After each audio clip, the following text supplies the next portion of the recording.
Good morning. I appreciate those that have joined so far, and give a minute or two for the others to come in. This is the why of PHAs for non-PSM covered facilities. My name is Michael Palmer. I'll be the presenter this morning, and this webinar is presented by EnSafe. I'll give a couple more minutes for the others to join in here. What we're going to do is, this is scheduled to take about an hour. I'll stop with 10 to 15 minutes left and allow time for questions. We have someone that'll be monitoring the chat. So if there's a particular slide that you just feel compelled to ask the question right then, that's great. Just put it in the chat, and I'll respond to it right then. If not, I'll answer questions at the end. The topic, even though it's got PSM in it, is really about what's the real value of a risk assessment, which is what a PHA is, to non-PSM covered facilities. So one of the things that I've been able to do through 40 plus years is do a lot of what's called PSM related work, PHAs and whatnot, for facilities that are not covered by the standard. And really what I wanted to do today was share the value of that. And let me actually tell you kind of the bigger why. So before we get into the specific whys of the PHA, the bigger why is, if you look in the US and you look at our Bureau of Labor Statistics injury rates, so the IR for recordables and DART rates, which are lost time and restricted cases, and you look at fatalities. If you look at that, since around 2015, the line is pretty flat as far as recordable injuries and restricted cases, that the IR rates. We've not improved at all. If anything, it may have ticked up a little bit. So in 5 to 7 years, 5 to 9 years, whatever you want to kind of look at those numbers at, we have not moved the ball at all. We've not made much progress, and that's per 100,000 employees. So it's as the population has grown or gone down, doesn't matter. It's a ratio, but we've just not made any progress. And as a career health and safety professional, that's disturbing to me. But maybe more disturbing, when I look at fatalities, it has been 15 plus years since we've made any progress on reducing our fatality rate.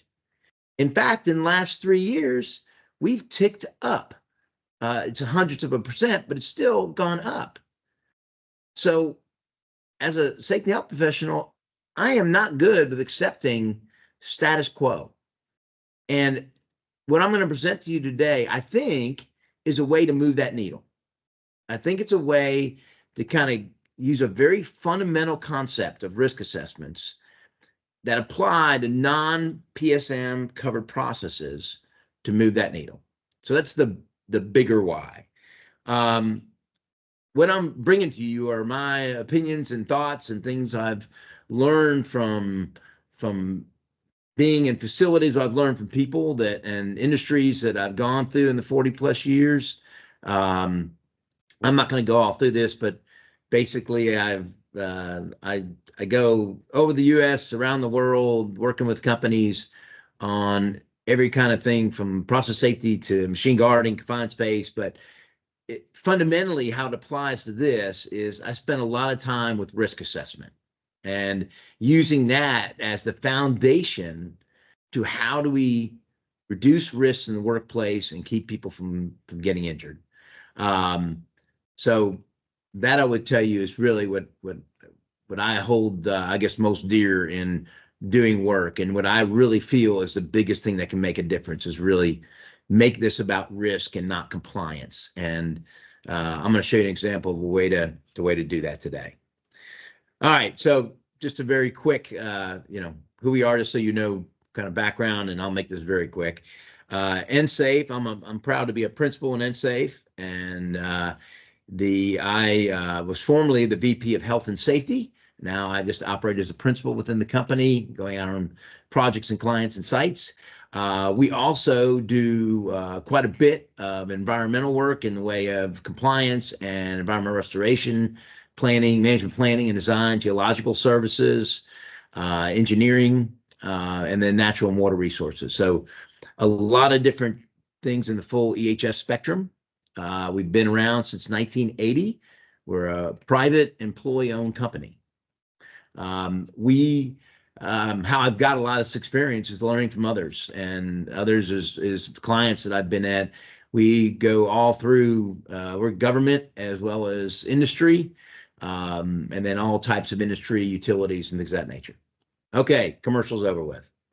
Okay, so what are the real goals of the presentation? These are what I hope to be the real goals of the presentation, is really learn the value of doing a PHA, which again is a risk assessment for non-PSM processes. And I'm not just talking about chemical processes. I'm going to show you examples where you could do it in ways for a machine, a piece of equipment, molten metal, combustible dust, chemicals that are below the thresholds to make you applicable to PSM. Learn the elements, if you do see there's a value to it, learn the elements of what is in a PHA. How do you do it? And then I'm going to give you a couple acronyms that I think really optimize the risk assessment. And one's called a SIF. It stands for significant injury or fatality. And the other is a LOPA, layers of protection assessment. And I'm going to show you how to define what those are, and then show how you can apply them in a risk assessment, really to make that risk assessment make sense, but really to optimize that risk assessment. I use those same two philosophies with root cause analysis as well, SIF and LOPA. And then hopefully what you'll obtain from all that is a knowledge and skill to basically reduce those chemical and, like I said, other related risks that are currently not recognized solely by relying on OSHA's hazard communication standard or other chemical specific standards. Not that those aren't good, those are good, but they don't have a risk assessment element to them in neither OSHA's HAZCOM, or if you look at any of OSHA's chemical specific standards, there's just not a risk assessment element to those. Okay, so and I may light up the chat right now with people that agree or disagree with this, and this is just my opinion. If you look at the fundamental, what is foundational to a safety health management system? I think risk assessment is one of those foundational elements to a safety and health management system, because if you don't do a risk assessment, I don't think you can get these other things right. I don't think you can really understand what operating procedures you need to have, and what inspections you need to be doing, and what kind of preventive maintenance you need to be doing, and training that you need to be doing. I think it starts with that risk assessment. Now, I believe also that if you don't have employee engagement and you don't have management commitment, it is, if not impossible, very difficult to do these other things as well. And I'm sure those other career safety and health professionals that are in the webinar right now would agree that those are those are really foundational elements. Now, you may look at these other ones, some people would argue that maybe training's foundational and others, but what I'm really saying is that these are, but the most important part of this for this related presentation is risk assessment is really it's not another thing that you could do. I really consider it foundational to it. And I think I'll give some more examples of that as we go. So let me turn back to kind of the PSM, because I think it will make the PHA make sense. So PSM is an acronym, Process Safety Management. And really the catastrophic incident that made this come to light globally in the world was in 1984. There was a plant in Bhopal, India, that had a methyl isocyanate release. 45 tons of methyl isocyanate were released at night. And immediately there was anywhere from, numbers are all over the place, but 3,000 to 5,000 people, fatalities that were created from this incident, and thousands more through the years, from everything from teratogenic effects to mutagenic effects that were passed through generations. But I've heard the number as high as 20,000 for ultimately who were impacted from this just terribly catastrophic event of a reactor, runaway reaction, and methyl isocyanate gas release. But what this really did was bring to light the importance of really looking at when there's a potential for a catastrophic release of a chemical that either is toxic, explosive, reactive, flammable, whatever key combinations, that we need to do more. We need to do more than just what we had in place in the way of regulation and programs and procedures and processes for it. So OSHA and EPA has a standard called Risk Management Planning, RMP, that parallels this for kind of outside the fence versus inside the fence is what OSHA does. But what they did is they listed 137 chemicals with a threshold quantity. If you exceed the threshold quantity of these 137 chemicals, or one of these chemicals, you fall under this standard, OSHA 1910-119. Or if you have greater than 10,000 pounds of a flammable gas or liquid that's considered flammable, flash point less than 100 degrees Fahrenheit, you're also in. So we've kind of looked at this in the standpoint of, okay, this is what is potentially catastrophic, right? And that's why that has quantities and specific chemicals associated with it. Well, part of that is to do a risk assessment, which is called a PHA. And I've done that since actually before the standard even became law, and seen great results from that. And companies realize great results from doing these risk assessments. And I just think there's a broader application to ones that don't specifically fit the definition within the standard. And where I started with it was working with companies who had processes that were exempted within the standard or not enforced. So that top left one, the Jim Beam one, is one of my favorite industries, and for more than one reason. But distilling, so distilling the flammable liquids that definitely have more than 10,000 pounds, they fall under the standard, but it's not enforced unless there's a fatality or catastrophe associated with that facility. But again, I've worked with that industry doing PHAs, and they found great value from doing those risk assessments. The top center one is the Aftermath in Wentworth, Georgia. I don't remember the exact, I think it was 2018, but there was a explosion. So sugar, it was a sugar plant, had a combustible dust explosion, basically leveled the plant. And there's, so what this does not apply to is combustible dust. The one below that is fuel storage. So fuel depots, fuel storage, those are not covered. Retail is not covered. So that's again, same risk, same hazards. To the right is the fracking. So exploration, oil drilling, all that is exempted. Bottom left there is molten metal.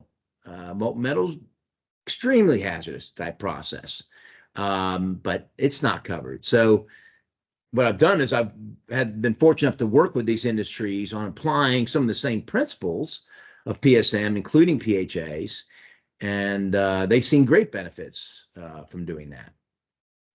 So how does PHA apply to the 14 elements of PSM?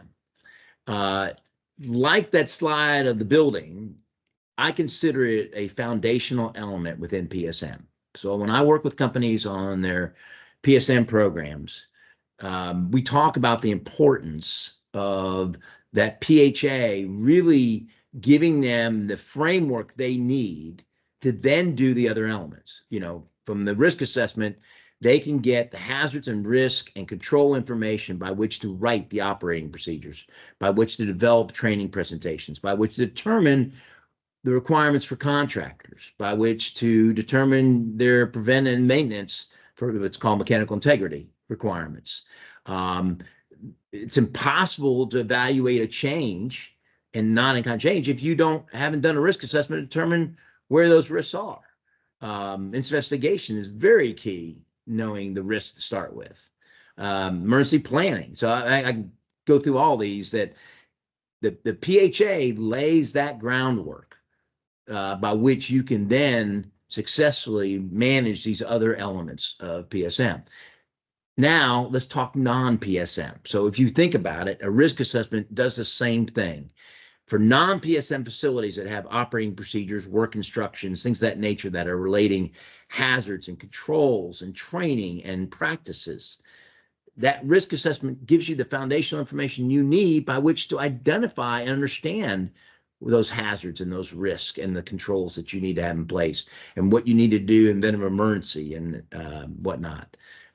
It gives you the information you need for your equipment in that process from a preventive maintenance standpoint. So procedures, training. So it doesn't have to be PSM. It has the same correlation for non-PSM processes. Some top level things of why for non-PSM facilities, why do the PHAs make sense and risk assessments? They're very thorough. So I'm a big fan of JHAs, JSAs. I think they're very, very good. A PHA, I would tell you, is a little bit more, it does two things that a traditional JHA or JSA doesn't do. One, it's more thorough. So it tends to look at, the process and from a design standpoint all the way to a maintenance and an emergency standpoint. So it looks at all the phases. It breaks the system in what we call nodes. So it's more systematic on how you look at the process than maybe a JHA or JSA could be. The other, it adds a quantitative risk assessment. So a lot of JHAs are not. We actually do some JHAs that do have risk in them. But so a traditional JHA, JSA maybe just is not as thorough as a PHA would be. It evaluates not just that you have controls, but the adequacy of those controls. What is their potential for failure? And then it aligns it with the risk. So it aligns the control with the risk. And we'll talk a little bit more about that when we get to LOPA. It identifies where is your really critical pieces of equipment. So rather than just looking at the process and saying, well, this is a dangerous process, it identifies what specific part is danger. It looks at past incidents that have occurred and factors that into your risk assessment. And then what I think is my favorite part of it, it pools the knowledge of all the people that have parts of information. So when we do a PHA, and OSHA actually requires this, it's going to pull in people from maintenance and engineering and operations, EHS, right? So all those people bring different knowledge bases and skills with them to that. And that really improves the product of that risk assessment. That whole brainstorming and collaboration really does. The ultimate goal, if I were to really, really simplify this, the ultimate goal of a PHA is to do two things. One is to decrease the likelihood. So think of this as the prevention side, right? We want to prevent an incident from occurring.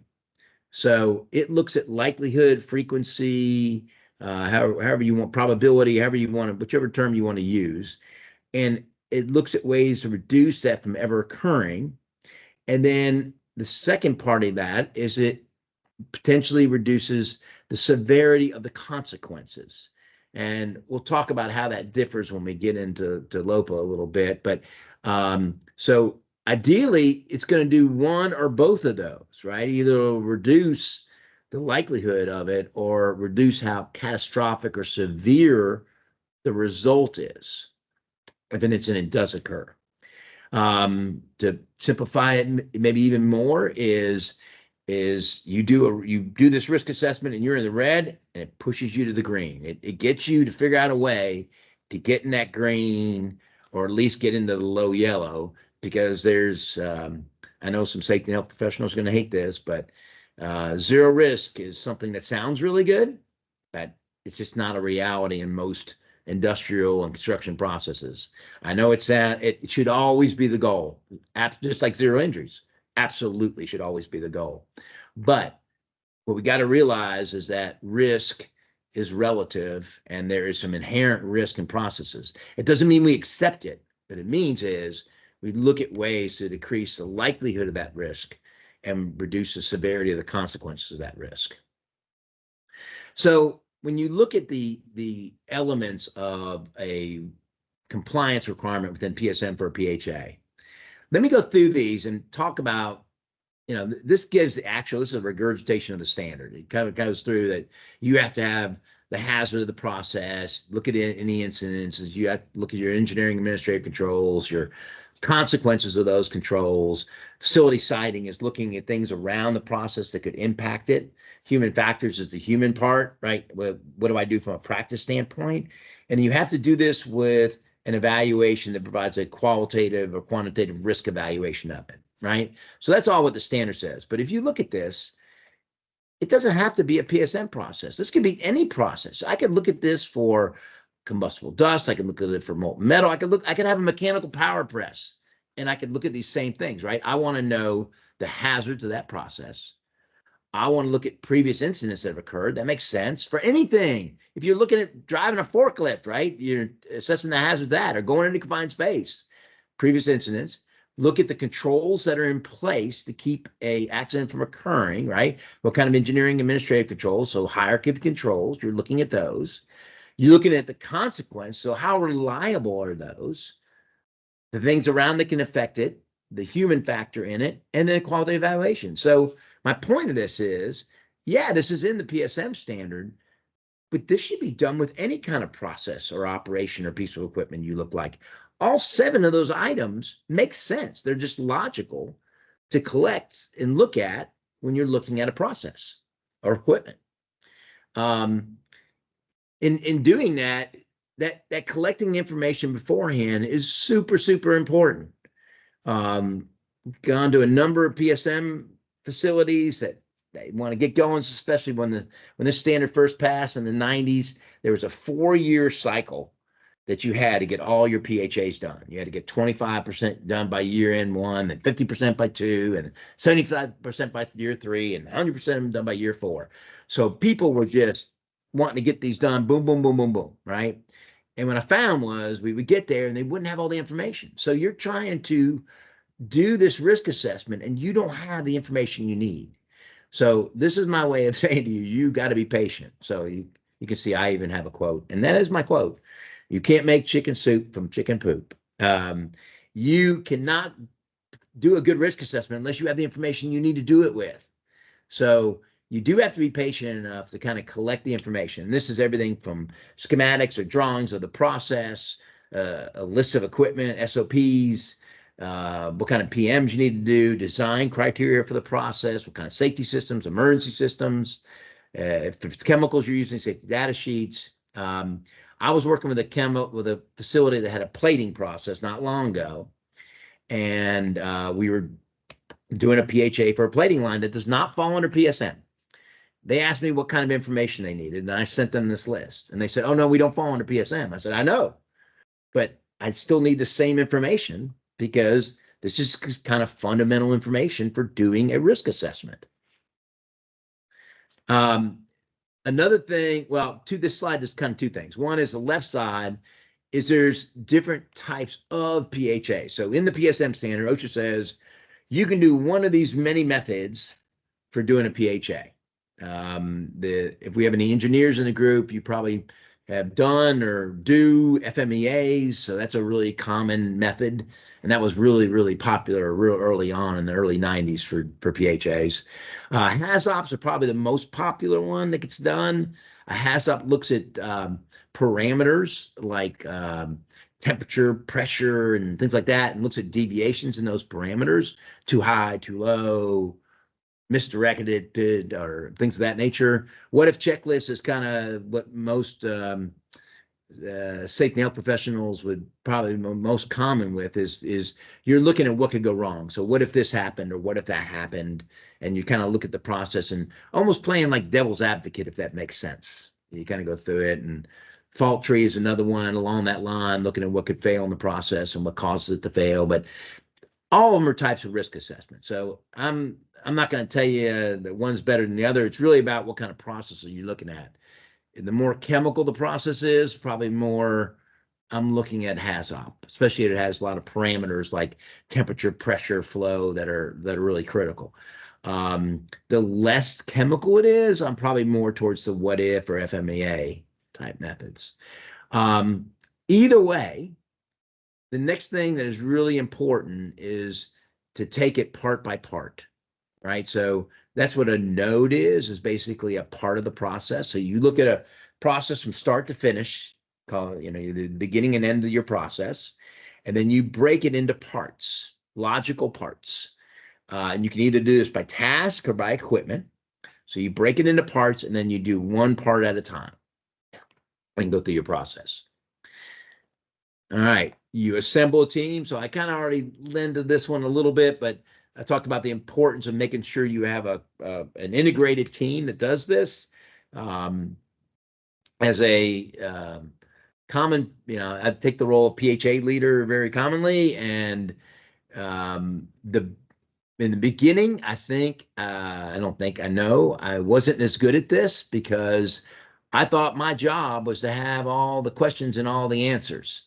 And that's not my job. My job is to pull on the knowledge and skills of the people in that room and motivate them and help them critically think. And that's the real role of a PHA leader, is getting the most out of that PHA team and really pulling on their knowledge and their skill base to get the information you need, and then helping them with the process of the PHA. The scribe is very, very important, or you could have like a co-leader, but basically someone that's documenting everything. The reason that's so important, and you may look at this and say, well, we just use one person to do both.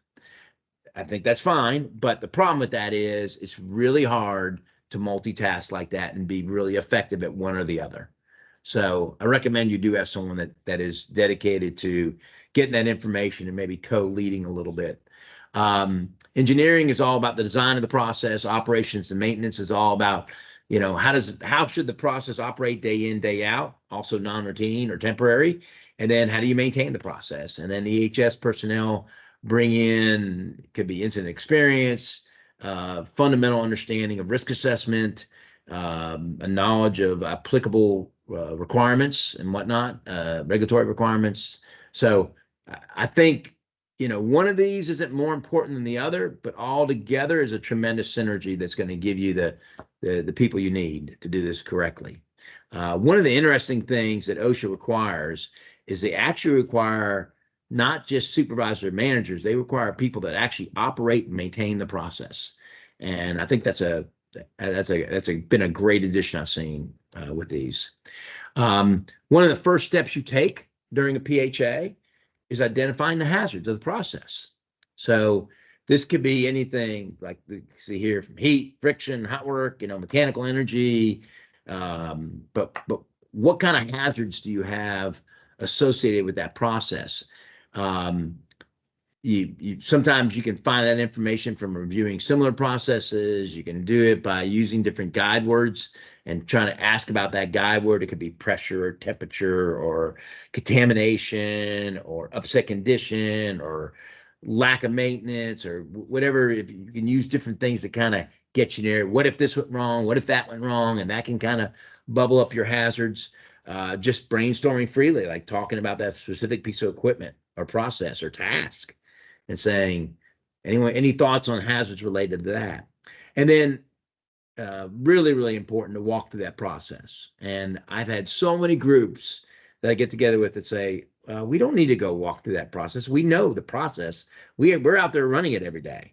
I'm like, yeah, you're out there running it with the idea of running it. So your eyes and your brain are focused on running it. We're going to go out there and walk through it, but our eyes and our brain are going to be focused on risk and looking at the potential risk of that process. So we're going to do it a little bit different. We're going to look through different colored glasses.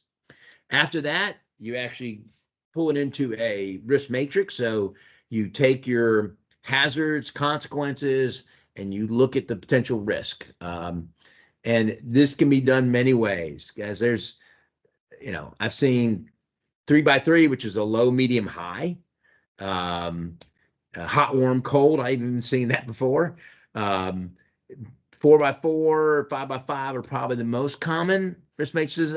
I've done a 9x9 before that a company wanted. I don't think there's a right or wrong. I think it depends how granular do you want to get, how much you want this. I've seen a matrix one. I'm actually going to show you an example of one that looks at likelihood, severity, and what we call a control modifier, where you're just evaluating the controls, the level of controls. There are some people that put probability and likelihood as two different ones, and they have a matrixed one, a 3D model basically of a risk matrix. Again, I don't think they're right or wrong here.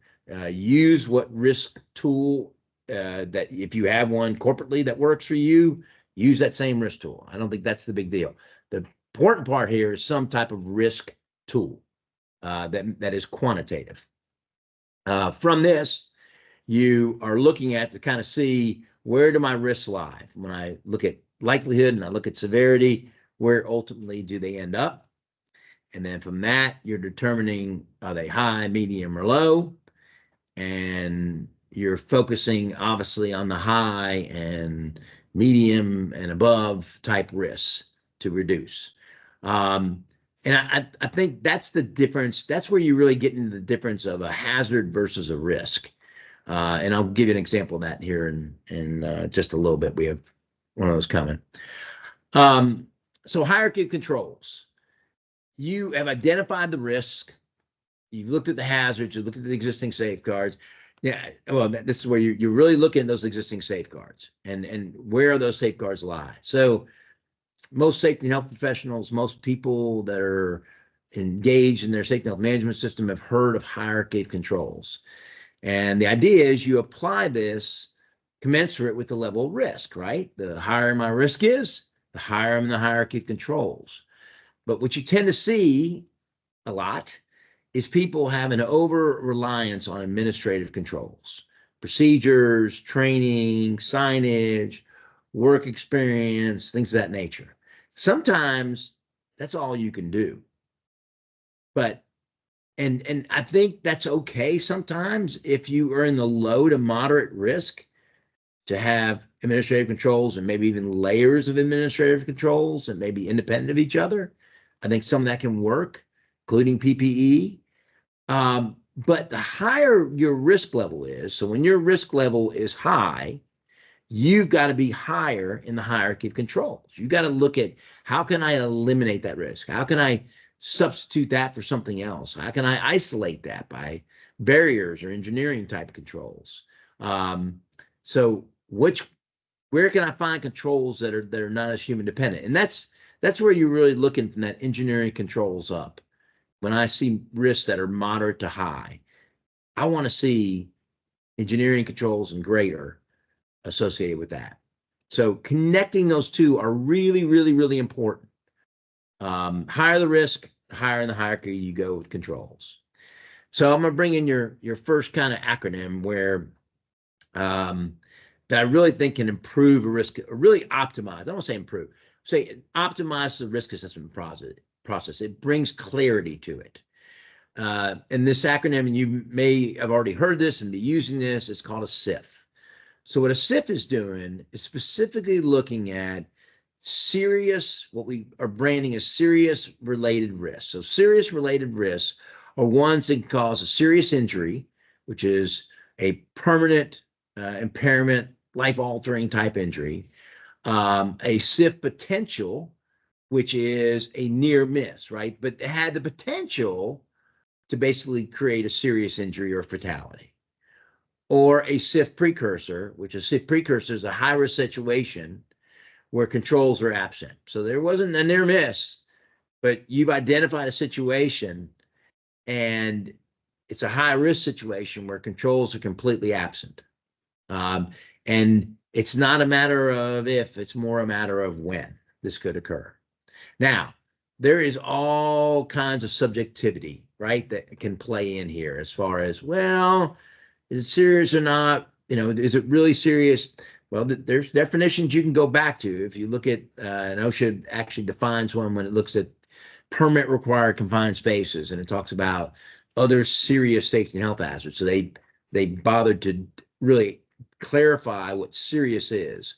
So serious is an injury that is causing some kind of a permanent impairment or partial disability associated with. So if it affects the ability of the person to come back to work the next day and do the same job, right? So restricted, lost time, disabling type injury, that's a SIF. Then what you've got to look at is, what actually happened here? Did I have a serious injury? Did I have a SIF potential or SIF precursor?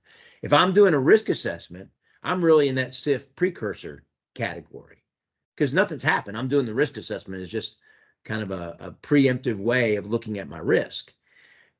If I've had an accident, I'm looking at serious injury or SIF potential.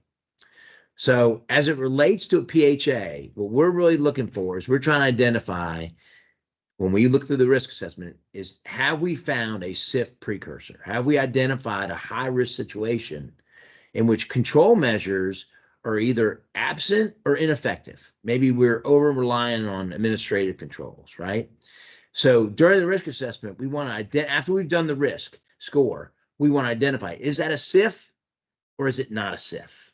And I'm going to show you an example of that. The second acronym I want to show you about is called a LOPA. So a LOPA is a type of risk assessment tool that's used with a PHA. And another one is called a QRA, qualitative risk assessment. And what they do is they really focus on the controls part. The Center for Chemical Process Safety has a very detailed criteria for quantitatively applying different values to different controls that you have in place to actually give you a quantitative score.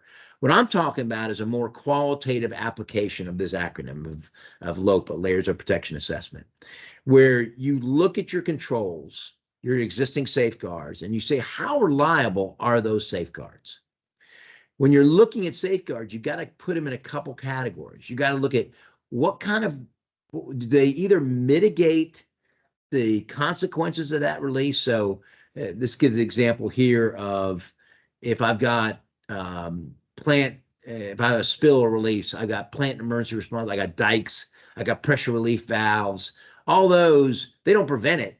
They just reduce the risk, right? So they either control it, they either localize it, or they reduce the potential catastrophic effects of it. But then there's prevention systems, emergency shutdown systems that recognize an anomaly or a potential risky situation and they stop something. Like a example would be a high level indicator on a tank that is indicating a overflow of that tank or overfilling of that tank, and it shuts off the pump. So that there's no more filling of that tank, right? So that's a prevention type measure. So you're looking at all those and saying, what is the real value I have? Ideally, what you're looking for is two things. I want to have redundant controls. So I want to have redundant measures that are in place in case one fails. Like let's say we're relying on training, or we're relying on experience, or we're relying on SOPs, right? If one of those fails, the other one helps me out. The other one picks back up. Kind of think of it like a seatbelt and airbag. Now, ideally, those things work best together, right? Always should have together. It shouldn't be one or the other. But one is still going to provide some protection if the other isn't working. For many, many years, we just relied on the seatbelt, right? But when we added the airbag, it added a whole nother layer of protection to it, more protective to it. So what LOPA is really looking at is redundant layers of protection. And the other thing is independent layers of protection, where one's going to work even if one fails. So redundant layers of protection and independent layers of protection. Let me give you some examples. So I'm going to give you a PSM example of LOPA, and I want to give you a non-PSM example of a LOPA.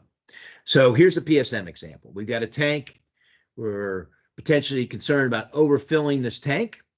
So this is an actual situation. This was a facility we worked with, and they had this situation. We were doing a PHA, and they had a high-level indicator on the tank, just one level indicator. It was a float inside the tank, mechanical float. They had a localized high-level alarm. So if that float got touched by the liquid, it would push up, and it would signal there'd be an audible and visual alarm that was localized to the tank farm only.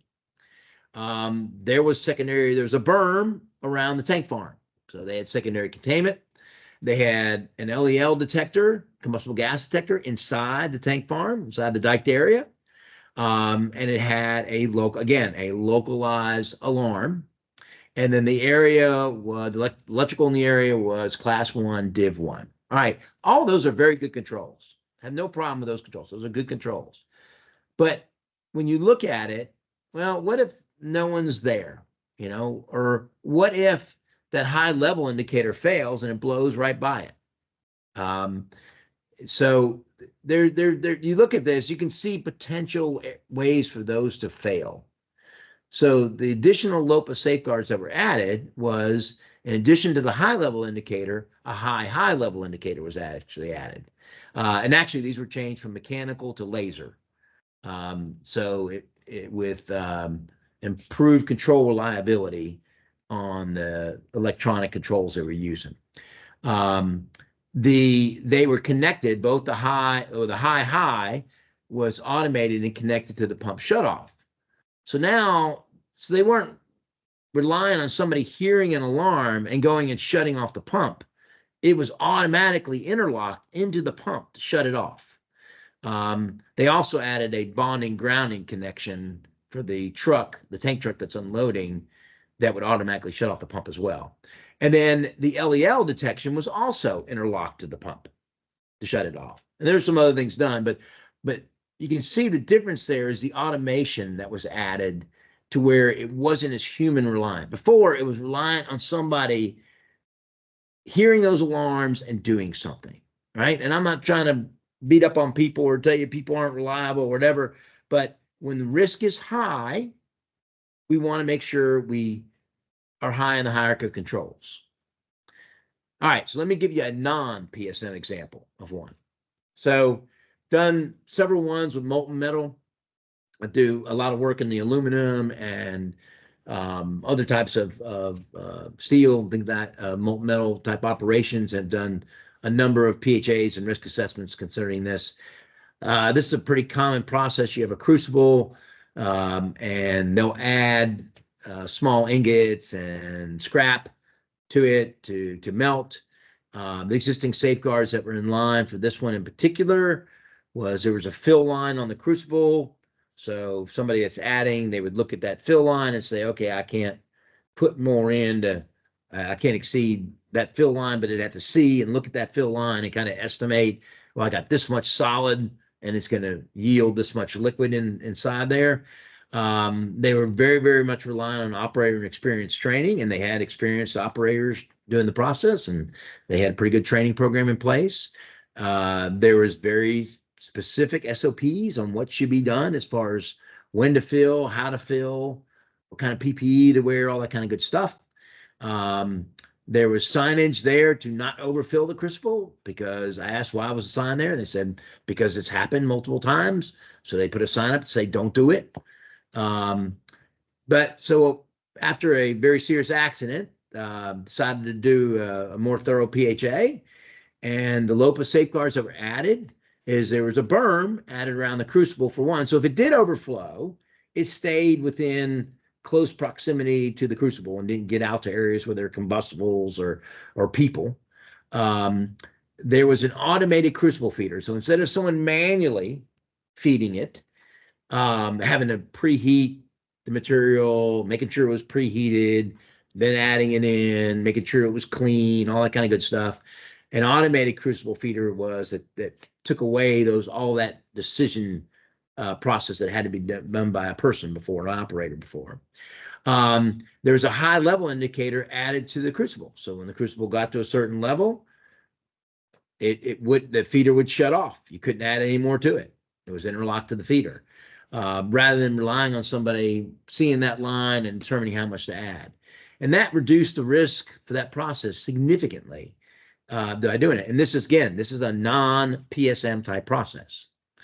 So ultimately, where do you end up going from here? What you end up going from here is you develop corrective action plans that look at what we talked about initially, right? That either look at potential safeguards that are going to fail or an over-reliance on administrative controls. But ultimately, what you're trying to do, again, is reduce the likelihood or reduce the severity of the risk that may occur. But that's the key point, is to try to come up with things that are going to do that, because what you're and then putting together a corrective action plan. But what you want here is you want to ultimately come up with something that where you come up with a recommendation and then you risk rank it. So you do a post risk rank afterwards and say, all right, before my severity was a 3. Well, it's still a 3, could still happen. So we've not done anything to really mitigate the severity of that. So we're going to keep that the same. But my likelihood went from a 4 to a 2. All right. Well, that's a pretty good reduction. And this is the control modifier I want to talk to you about. This is looking at the viability or the potential failure of those controls. So I went from a 1 multiplying a 3 and 4 times 12, I've done 1 here. And now I've reduced my risk by 50% because of use of more engineering based and ones that are higher in the hierarchy of controls. And again, I wouldn't do it if this wasn't a 12. This was way up the risk scale. This was a high moderate risk. So if I have a high moderate risk, I need to have good controls that are more than just administrative type controls. So that just is a one line of an example from one. But the re-risk rank, the re-risking of it is really, really important. And then periodically, you need to look at that risk assessment and say, what's happened? So have I made any changes in the process? If I added stuff or taken away stuff? What kind of incidents have happened? So I normally recommend 3 to 5 years of kind of re-looking at that risk assessment and saying, what's changed? What's different? What have we learned from incidents that have occurred? And kind of re-looking at that risk assessment process. All right, so I'm going to end this very quickly with kind of the key qualities of a great PHA leader, because PHA can be a great process, but you got to have a good leader. You got to have someone that can lead this process, that understands risk assessment. And not that it's hard to understand. What I just went through is a pretty good understanding of it, I think. But key qualities here, we want to make sure that person is critical thinking, but more importantly, can motivate and inspire others to think critically. So that's a really key trait. Another key trait is being a great communicator. So that is, as much about really knowing how to listen as it is knowing what to say, but it is helping people communicate with each other. That is really the key trait with that one. Having a passion for it. So, people feed off that person leading it. So you got to have a passion about what you're doing. Otherwise, the people doing it aren't going to have a passion. If you're trying to punch through and make it a checklist type thing that we got to get done, that's what you'll get. You'll get what you invest. And so bringing passion to the process is really important. Being decisive, that's what indecisiveness will kill the squirrel there. So being decisive, and being decisive means helping the group get to decisions on what is an issue and what is not, moving to a solution. And then lastly, you got to be creative and innovative. Unlike this, but you got to be willing to not accept the status quo. The number of times I've heard, when I ask, well, why are these the safeguards to this process? Or why is this like this? And I get the answer, well, that's the way we've always done it. That's the controls we've always had. So basically what you're waiting for when you're saying that is you're waiting for something to happen to make a change in it, right? And I'm okay with that if the risk is low or low to moderate, right? But I'm not okay with that when the risk is high.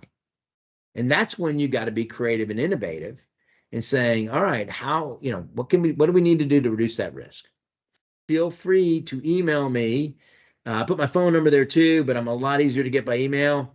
And I promise to respond to you if you've got any questions that you come up with afterwards. But really appreciate everyone's time today. I hope there are some pearls in there that you can take and apply in some form or fashion to identify those unknown risks, or maybe those risks that we've settled on, and figure out what we can do to change to keep people safe.